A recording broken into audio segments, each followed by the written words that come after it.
कि क्रोध और आंधी दोनों एक ही समान होता है। शांत होने के बाद पता चलता है कि असल में नुकसान कितना हुआ है।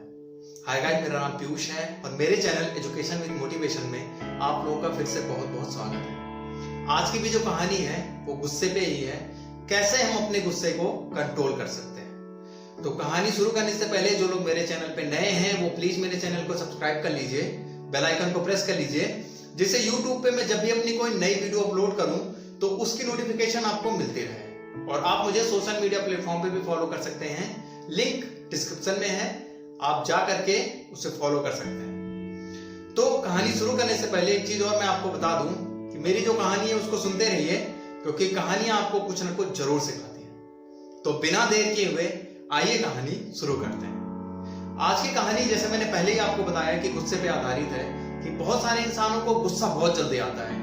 गुस्से में वो भूल जाते हैं कि वो सामने वाले से क्या बात कर रहे हैं, उनको क्या बात करनी है।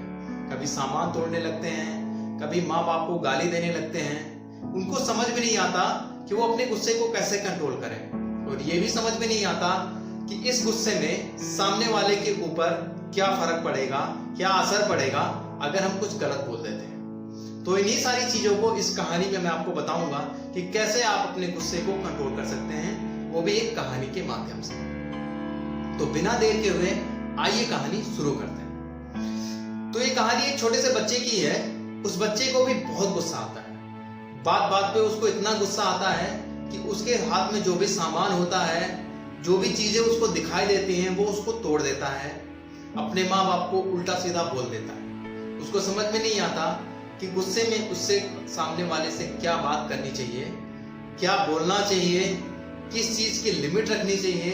ये सारी चीजें उसको गुस्से में नहीं पता रहती हैं। वैसे नॉर्मली तो वो ठीक रहता है, लेकिन गुस्से में वो अपने आपे को भूल जाता है, अपने आप को भूल जाता है और इतना ज्यादा मिसबिहेव करने लगता है कि उसके माँ बाप उससे बहुत ज्यादा परेशान हो जाते हैं। अब वो जो लड़का है वो किसी की बात नहीं मानता, सिर्फ वो अपने ट्यूशन टीचर की बात मानता है और किसी की बात नहीं मानता है। तो उसके माँ बाप को एक लास्ट ऑप्शन ये दिखता है कि अब जो इसकी ट्यूशन टीचर हैं वही इसको सुधार पाएंगे। अगले दिन जब हद से ज्यादा हो जाता है तो एक दिन वो जो उसकी मदर होती हैं वो उसके ट्यूशन टीचर के पास जाती हैं और उनको पूरी कहानी बताती हैं कि जो हमारा लड़का है वो बहुत गुस्सा करता है, वो गुस्से में सामान को तोड़ देता है, हम लोगों को उल्टा सीधा बोल जाता है।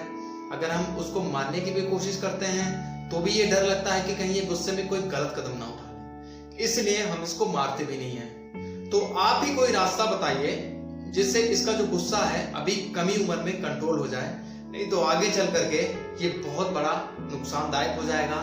ये अपना भी नुकसान कर सकता है और फैमिली का भी कर सकता है। तो जो ट्यूशन टीचर होती हैं वो उसकी सारी बातों को सुनती हैं, उनकी मदर की सारी बातों को सुनती हैं और उनसे कहती हैं कि ठीक है, आप 1 महीने का मुझे टाइम दीजिए, 1 महीने में मैं इस बच्चे को ऐसा कर दूंगी कि ये गुस्सा नहीं करेगा। उसकी मदर जो बच्चे की होती है वो भी बड़ी खुश होती हैं और एकदम एक तसल्ली मिलती है उनको कि चलो कम से कम ये तो है कि मैडम ने उनसे ये तो बोला कि आपके बच्चे के गुस्से को वो 1 महीने के अंदर खत्म कर देंगे। अगले दिन वो ट्यूशन टीचर आती हैं उस बच्चे को ट्यूशन पढ़ाने के लिए। थोड़ी देर पढ़ाती हैं, उसके बाद कहती हैं कि चलो आज हम पढ़ाई नहीं करेंगे, आज हम लोग एक गेम खेलेंगे। वो जो लड़का होता है वो बड़ा खुश हो जाता है कि चलो आज कम से कम पढ़ाई से छुट्टी मिलेगी, आज हम लोग गेम खेलेंगे। तो मैडम कहती हैं कि देखो, तुम्हें, मुझे, किसी को भी गुस्सा बहुत आता है, तो चाहे तुम हो चाहे मैं हूं, हर कोई अपने गुस्से को कंट्रोल नहीं कर पाता। तो चलो आज मैं तुम्हें एक टास्क देती हूं कि जब भी तुमको गुस्सा आएगा तो जो तुम अपने घर की सबसे पीछे वाली बाउंड्री की दीवार है उस दीवार पे जा करके तुम एक कील ठोकोगे। मतलब जब भी तुमको गुस्सा आएगा तो तुम एक कील लोगे और अपने घर की सबसे पीछे वाली दीवार पे वहां पे जाकर के तुम एक कील ठोकोगे। और जिस दिन तुम्हारा गुस्सा बंद हो जाएगा, जिस दिन तुम्हारा कील ठोकना बंद हो जाएगा, जिस दिन तुम्हारा गुस्सा आना बंद हो जाएगा, उस दिन मैं तुमको एक इनाम दूंगी, एक गिफ्ट दूंगी। तो लड़का बड़ा खुश होता है, कहता है इसमें कौन सी बड़ी बात है, कील ही तो ठोकना है, मुझे ज्यादा गुस्सा आता है तो मैं ज्यादा कील ठोकूंगा तो मैडम मुझे ज्यादा इनाम देंगी। वो मैडम से बोलता है ठीक है मैडम, ये सारा काम मैं कल से ही शुरू कर दूंगा। मैडम बोलती ठीक है, जिस दिन तुम्हारी, मतलब जिस दिन ये दिन आ जाएगा कि अब तुमने उस दिन एक भी कील नहीं ठोकी है, तो उस दिन तुम एक काम करना, मुझे बताना, उस दिन मैं ला करके तुमको एक गिफ्ट दूंगी। अब वो लड़का अगले दिन से ही शुरू हो जाता है। शुरू में तो उसको बहुत गुस्सा आता है, पहले दिन उसको इतना गुस्सा आता है, उसको 10 बार गुस्सा आता है। तो क्या करता है, एक कील लेता है और वो 10 कीलों को ले जाकर के उस दीवार पे ठोक देता है। अगले दिन भी उसको ऐसे गुस्सा आता है, फिर वो 10-12 कील, जो भी उसको जितना भी गुस्सा आता है उतना वो ठोक देता है। ऐसे करते करते 3-4 दिन के बाद उसको ये रियलाइज होता है कि मैं इतना गुस्सा मुझे आता है और मुझे इतनी दूर जाना पड़ता है कील को ठोकने के लिए, तो इससे अच्छा है क्यों ना मैं अपने गुस्से को ही कम कर दूं। तो लड़का क्या करता है, अगले दिन से थोड़ा गुस्सा कम करने दे, मतलब अपना जो गुस्सा है वो थोड़ा कम कर देता है। तो जहां वो 10 से 12 कीले ठोकता था, वहां वो 8 से 9 कीले ठोकता है। फिर ऐसे थोड़े थोड़े दिन के बाद ऐसे फिर होता है, वो 5 से 6 कीले ठोकता है। वो अपने गुस्से को कंट्रोल करना शुरू कर देता है। धीरे धीरे एक दिन ऐसा भी आता है जब वो 1 से 2 कील पे आ जाता है, और एक दिन ऐसा भी आता है जब वो पूरे दिन कोई कील नहीं ठोकता है। अब वो मैडम को बताता है कि मैडम, आज एक ऐसा दिन था कि मैंने एक भी कील नहीं ठोकी है। तो मैडम बोलती है, ठीक है, चलो ये तो बहुत अच्छी बात है।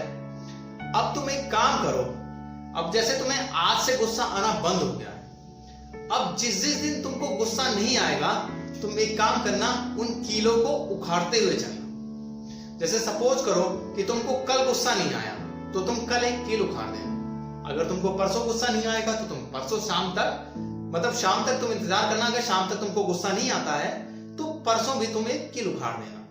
मतलब रोज तुम शाम तक इंतजार करना, अगर शाम तक तुमको कोई गुस्सा नहीं आता है, तुम उस दीवार से एक कील उखाड़ देना। लड़का बोलता ठीक है।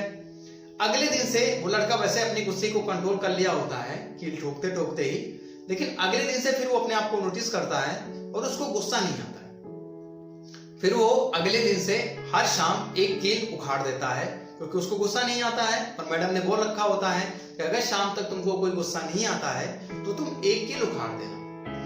ऐसे ऐसे करते करते 1 महीने के बाद वो सारी कीलें उखाड़ देता है और मैडम से एक्साइटमेंट में बताता है कि मैडम, मैंने सारी कीलें उखाड़ दी हैं, मुझे बिल्कुल गुस्सा नहीं आता, और जो मेरा गिफ्ट है वो गिफ्ट आप दे दीजिए।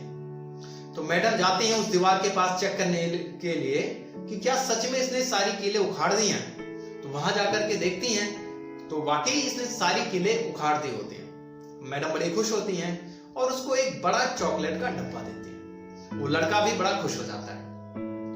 अब मैडम कहती हैं कि अब ये बताओ, तुम उस लड़के से पूछती हैं कि चलो तुमने सारी कीलें उखाड़ दी, अब ये बताओ इस दीवार पे तुमको कुछ दिख रहा है क्या?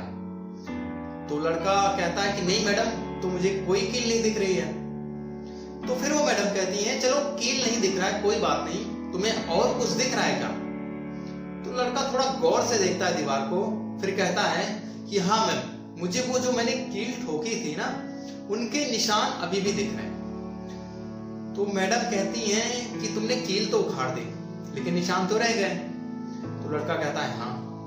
तो मैडम फिर वही बात कहती हैं उससे कि देखो, यही चीजें हमारी जिंदगी में होती हैं। तुम गुस्से में अपने माँ बाप को कुछ भी उल्टा सीधा बोल देते हो, और तुम हो सकता है कि 2 दिन 4 दिन बाद जाकर के उनसे माफी मांगो। तो तुम्हारा जो गुस्से में बोलना, वो इस दीवार में गाड़े हुए कील की तरह है, और तुमको तुम्हारा उनसे जाकर के माफी मांगना इस दीवार से उखाड़े हुए कील की तरह है। मतलब तुमने अपने माँ बाप को उल्टा सीधा कहा तो समझो तुमने एक कील गाड़ दी, और तुमने जाकर के उनसे माफी मांग ली तो तुमने समझो एक कील उखाड़ दी। लेकिन इस दीवार पे वो निशान तो रह गए। मतलब तुमने अपने माँ बाप से माफी तो मांग ली, लेकिन उनके दिल में एक जख्म तो रह गया, तुम्हारे कड़वे शब्द। तो इन सब चीजों को ध्यान दो। तुम कितना भी माफी मांग लो, लेकिन अगर तुमने कुछ उल्टा सीधा, कुछ भी गलत मिसबिहेव अपने बड़ों से कर दिया, तो तुम्हारे माफी मांगने से हो सकता है वो तुमको माफ कर देंगे, लेकिन उनके दिल में वो जख्म हमेशा बन के रहेगा। तो इसलिए आगे से जब भी गुस्सा करो तो सबसे पहले तो गुस्सा मत करो, और गुस्सा करने का भी एक तरीका होता है, और गुस्सा किस चीज पे किया जाता है ये चीज पहले सोच लेना चाहिए। और गुस्सा करने के बाद भी अपने बॉडी को, अपने लैंग्वेज को हमेशा कंट्रोल में रखना चाहिए। नहीं तो तुम कितना भी माफी मांग लो, वो जख्म हमेशा बना का बना रह जाएगा। तो दोस्तों, कहानी बहुत छोटी थी लेकिन बहुत कुछ आपको सिखाती है। अगर आप भी बहुत गुस्सा करते हैं और गुस्से में किसी के साथ मिसबिहेव कर देते हैं, तो प्लीज ये कहानी आपके लिए है। इस कहानी को लास्ट तक सुनिएगा और हाँ, हो सके तो अपने गुस्से को कंट्रोल करना सीखिए, क्योंकि गुस्सा हमेशा आपका ही नुकसान करता है। तो दोस्तों, कहानी कैसी लगी आपको? आई होप आपको अच्छी लगी होगी। अगर अच्छी लगी होगी तो कमेंट सेक्शन में जरूर बताइएगा। तो फिर आप में भी अगर ये बात, तो सुनते रहिए हर रोज एक नई कहानी पीयूष के साथ, क्योंकि कहानियां कभी भूलती नहीं और आपको कुछ न कुछ जरूर सिखाती हैं। तो हंसते रहिए, मुस्कुराते रहिए। मिलते हैं एक नई कहानी में।